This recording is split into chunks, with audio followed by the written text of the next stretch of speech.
Panda. I got broads in Atlanta, just to me in the family. Credit cards and the scammers, hitting the licks in the band. Legacies. Salut à tous et bienvenue sur cette nouvelle vidéo où on va parler du Kuva. Alors dans cette vidéo on va voir quelle arme, quelle build utiliser pour farmer du Kuva en solo ou en groupe. On va voir quel Warframe utiliser et on va voir les missions qui rapportent du Kuva.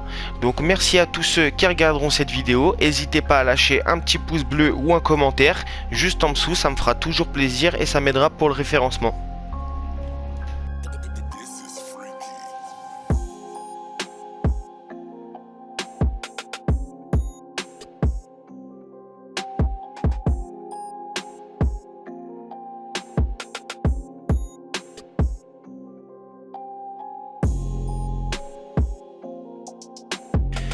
Alors du coup maintenant on va regarder comment on peut trouver une mission pour faire du Kuva. Alors pour faire du Kuva il va falloir chercher la forteresse Kuva. Alors au moment où je fais la vidéo elle se trouve entre Mars et la Terre, mais après elle se déplace tout au long de la journée. Du coup on regarde les planètes qui est à côté et on clique dessus. Alors du coup ici on voit qu'il y a un siphon à Kuva et un autre siphon à Kuva ici. Et sur la Terre il y a siphon à Kuva et déluge de Kuva. Et déluge de Kuva c'est ce petit signe là avec les 3 Kuva. Alors la différence entre ces missions c'est que les siphons à Kuva c'est des missions 25 à 35, que les déluges de Kuva c'est 80 à 100. Alors dans les siphons à Kuva, si on n'a pas de booster et rien du tout, qu'on y va comme ça, on va gagner maximum 700 Kuva. Alors avec un booster du coup ça en fait 1400, et si on attend le proc du Kavat ça peut être intéressant, ça peut monter jusqu'à 2800. Et dans les déluges Kuva, c'est le double. Donc ça peut aller jusqu'à 1400 sans booster. Et du coup, ce qui est intéressant vraiment quand on fait les siphons et les déluges, c'est d'avoir le Kavat et le booster. Comme ça, on peut monter à pas mal de Kuva. On peut même aller, si on a le double proc, jusqu'à 10 000 Kuva. Et là, c'est plutôt intéressant, mais c'est très rare. Bon, maintenant, on va voir comment faire des déluges ou des siphons à Kuva avec Limbo. Alors avec Limbo, c'est très simple. La plupart du temps, on va se balader dans la stase de Limbo jusqu'à temps de trouver le récupérateur Kuva. Quand vous trouvez le récupérateur Kuva, vous allez avoir un petit message à droite pour vous dire que vous l'avez trouvé et la direction qui s'affiche. Alors quand vous l'avez trouvé, c'est très simple. Vous mettez la bulle de Limbo et la stase. Comme ça, tous les mobs sont bloqués. Comme ça, il reste que les gardiens Kuva. Les gardiens Kuva, on enlève leur armure avec l'explosion du néant. L'explosion du néant, après on se remet en personnage et on peut le tuer. Du coup, ce qui va se passer après, alors les récupérateurs Kuva, ils ont 4 tresses. Le but, ça va être de ramasser ces 4 tresses. Du coup, ce qui va se passer, c'est qu'il y a une tresse qui va se lever dans une direction. Il va falloir regarder dans cette direction précise. Et il y a un nuage de Kuva qui va arriver vers vous. Une fois que vous avez le nuage de Kuva en face de vous, il y a 2 options qui s'offrent à vous. La première, ça va être de mettre une explosion du néant sur le Kuva. Ça va le récupérer instantanément. Ou sinon, de faire un élan du néant avec L1 flèche avant. Du coup, après, c'est à vous de voir. Alors maintenant ce qui va se passer, c'est qu'on va attendre que le Smeta proc. Ce qu'on va faire pour prendre le moins de risques possible, c'est qu'on va récupérer 3 tresses sur 4 et on va attendre pour ramasser la dernière. Donc en fait on a un nombre d'essais limité. Du coup on peut pas en louper autant qu'on veut, sinon ça serait trop simple. Du coup en haut à gauche, à chaque fois qu'on loupe une tresse, il y a un carré rouge qui s'affiche en plus. Et dès que vous voyez qu'il vous reste 1 ou 2 essais, tant pis, récupérez la dernière tresse.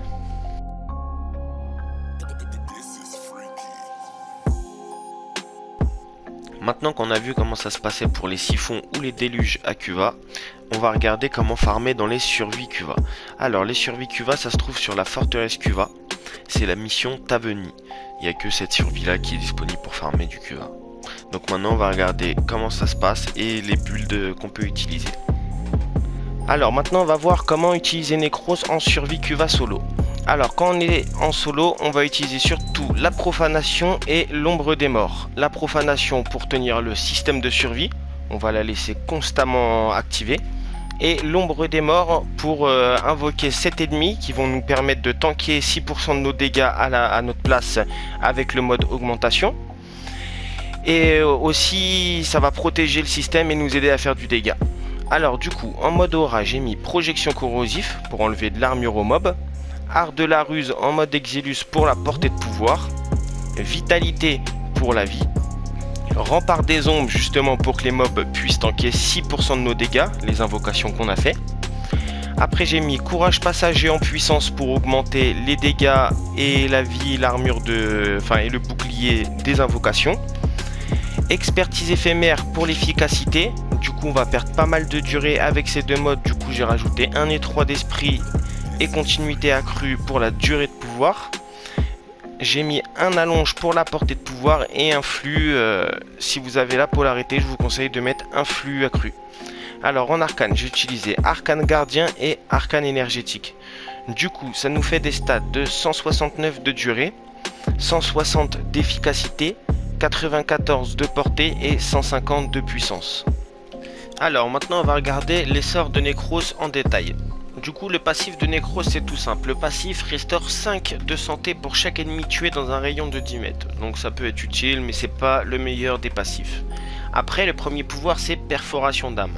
Alors perforation d'âme envoie un coup si puissant qui change l'âme des ennemis en un projectile mortel faisant des dégâts sur son trajet. Du coup c'est pas mal vu que ça a dégâts d'impact, ça va pousser les ennemis et ça va nettoyer. Du coup s'il y a un gros tas de mobs et qu'on va pas tenir, on peut nettoyer avec ce sort. Le deuxième pouvoir c'est terreur. Alors terreur c'est un très bon sort, sème la peur dans le cœur des ennemis les faisant fuir d'effroi. Du coup quand on va lancer ce sort, tous les ennemis se trouvant dans la rayon vont partir pendant un bon bout de temps. Puisque c'est 20 secondes minimum dans un rayon de 12 mètres. Du coup si on met pas mal de durée avec pas mal de portée, les ennemis vont partir beaucoup. Et en plus il y a une réduction d'armure avec ce sort. Ce qui peut être intéressant pour faire du in-game tout ça. Alors après il y a la profanation. La profanation, un sort bien connu, force les ennemis tombés autour de vous à donner plus de butin. Du coup ça va vous servir pour farmer avec la combinaison hydroïde Necros ou sinon en survie pour faire spawn plus de capsules de survie. Et après il y a le dernier pouvoir, l'ombre des morts. L'ombre des morts invoque des ombres d'ennemis vaincus pour combattre à vos côtés pendant une courte durée. Du coup ça peut être une courte durée ou pas, ça dépend le drain qu'on aura, la durée, l'efficacité qu'on aura mis, tout ça. Mais c'est surtout la durée qui va jouer sur la perte de santé par seconde. Maintenant on va voir tout de suite pourquoi prendre le Vazarin en survie Cuva et dans pas mal d'autres cas. Alors le Vazarin, ce qui va être utile, ça va être l'élan protecteur. L'élan protecteur, quand on va faire un dash du néant, ça va nous permettre d'immuniser la cible ou l'allié qu'on va toucher et l'immuniser aux dégâts et lui rendre 60% de sa santé sur 5 secondes. Alors ça marche sur nos alliés et aussi sur le système de survie. Et ce qui va nous permettre, s'il prend des dégâts quand on est tout seul ou en groupe, de pouvoir le soigner. Et en même temps, l'âme vivifiante qui va permettre que les réanimations soient instantanées. Du coup le Vazarin est très utile. Alors maintenant on va voir comment ça se passe en survie Cuva. Alors en survie Cuva ça se passe pas pareil si on joue en solo ou en groupe. Si on joue tout seul, ce qui va être important ça va être d'invoquer ses ombres dès que la capsule va être activée.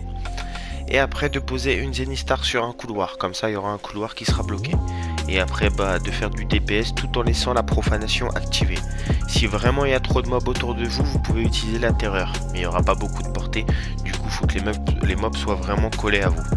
Après si vous jouez en groupe, il y a une autre technique. Ça va être surtout de jouer la terreur vu que vous allez avoir beaucoup plus de portée, ce qui va enlever l'armure des mobs et qui va les faire fuir. Jouer aussi la profanation pour le système de survie, comme quand vous êtes tout seul. Et l'ulti, histoire d'aider et de vous faire tanker. Alors après aussi ce qui va être intéressant, ça va être de jouer le Vazarin. Le Vazarin va vous permettre de soigner la capsule de survie si elle prend des dégâts, que vous soyez tout seul ou en groupe. Donc du coup c'est plutôt intéressant. Et pour finir on va regarder ensemble le deuxième build de Necros pour jouer en groupe. Alors pour le deuxième build de Necros on utilise projection corrosif en mode aura, art de l'endurance en mode exilus, vitalité et si on peut on met un vitalité umbra, comme ça avec le intensité umbra ils seront boostés. Rempart des ombres pour pouvoir tanker. Colère aveugle pour la puissance de pouvoir et rationalisation et expertise éphémère pour l'efficacité. Super étendu pour la portée de pouvoir. Continuité accrue pour avoir un peu plus de durée et monter à 95 comme ça. Comme ça on va pouvoir utiliser la terreur pour pouvoir enlever de l'armure et faire fuir les mobs. La profanation pour pouvoir profaner les ressources et les systèmes de survie. Et l'ombre des morts qui tiendra assez longtemps pour pouvoir tanker nos dégâts. En arcane j'utilise l'arcane gardien et l'arcane énergétique.